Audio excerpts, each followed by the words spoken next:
स्वादशास्त्र recipe या YouTube चॅनलवर आपणा सर्वांचे मनापासून खूप खूप स्वागत. आज आपण ओल्या नारळाची बर्फी बनवणार आहोत. त्यासाठी आपण नाही इथे दुधाचा वापर केला, नाही माव्याचा खव्याचा वापर केला आहे. तरीही खूपच चवीला अप्रतिम आणि खूपच सुंदर अशी वडी तुम्हाला दाखवत आहे, बर्फी दाखवत आहे. खूप दिवसांनी बनवली, त्यामुळं ती बनवली ना त्यानंतरच लगेच निम्मी झाली. एवढी छान आणि एवढी सुंदर नारळाची बर्फी तयार झाली आहे. व्हिडिओ पूर्ण पहा, कुठेही स्किप करू नका, म्हणजे तुम्हाला कळेल कशी बनवायची आहे. माझ्याकडे देवाला गेलो होतो, 2 नारळ होते. ते छान मी खोवून घेतले आणि खोवल्यानंतर मी जाड बुडाचं भांडं घेतलं आहे त्यासाठी बनवण्यासाठी. म्हणजे आपण साखर टाकल्यानंतर किंवा आपण जे खोबरं भाजतो आहे ते खाली लागणार नाही. अशा प्रकारे बघा, आपण खोबरं सुरुवातीला थोडंसं भाजून घ्यायचं आहे. खूप सुंदर होते आणि चवीला पण खूप सुंदर लागते. अगदी चव एकदम अप्रतिमच अशी चव लागते. त्यानंतर मी 2 चमचे, जे आपले पोहे खायचे चमचे आहे, ते 2 चमचे इथे तूप टाकलं आहे आणि तूप टाकून छान असं हलवून घेणार आहे.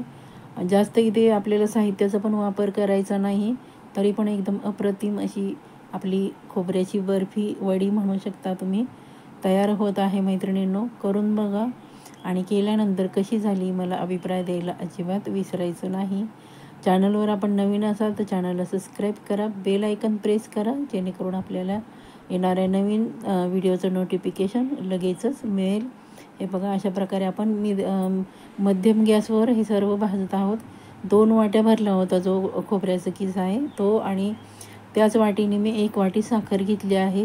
येथे तुम्ही खडी साखरेचा वापर करू शकता किंवा गुळाचाही वापर करू शकता. एवढी अप्रतिम अशी चव येथे लागणार आहे.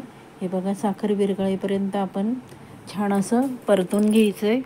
हे बघा, साखर छान अशी आपली विरघळत आली आहे आणि जो आपला घट्टसर जो गोळा आहे तो घट्ट होईपर्यंत आपल्याला परतून घ्यायचं आहे. मी 2 मिनटासाठी मंद गॅसवर झाकून ठेवले, म्हणजे साखर खोबऱ्याला छान अशी मिक्स होईल. बघा किती सुंदर झालं आहे आपलं मिश्रण खोबऱ्याचं.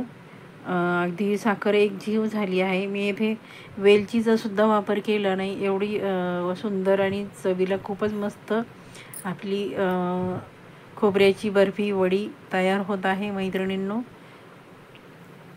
खूप छान रेसिपी. जरी आवडली ना तरी लाईक करा आणि शेअर करा तुमच्या फॅमिलीमध्ये, फ्रेंडमध्ये, म्हणजे त्यांनाही बनवायला होईल. कारण ही उपवासासाठी चालणारी आहे बर्फी. तुम्ही ही 15 दिवसासाठी बिना फ्रीजची वरती ठेवू शकता. कारण आपण येथे खूप छान अगोदर खोबरं पण हलवून घेतलं आहे आणि नंतर साखर टाकल्यानंतर पण आपण खूप छान हलवून घेतलं आहे. त्यामुळे ती अजिबात खराब होणार नाही आणि त्याला बुरशी पण लागणार नाही. एवढी अप्रतिम.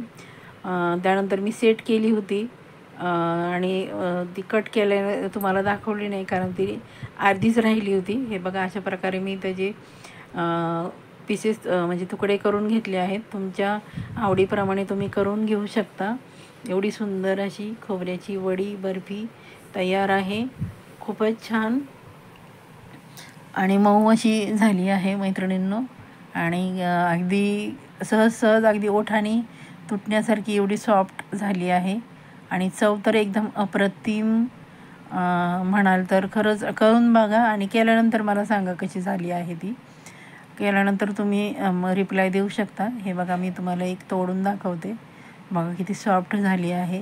अगदी सहज तुम्ही ओठाने पण खाऊ शकता. एवढी सुंदर आपल्या नारळाची बर्फी वडी तयार आहे.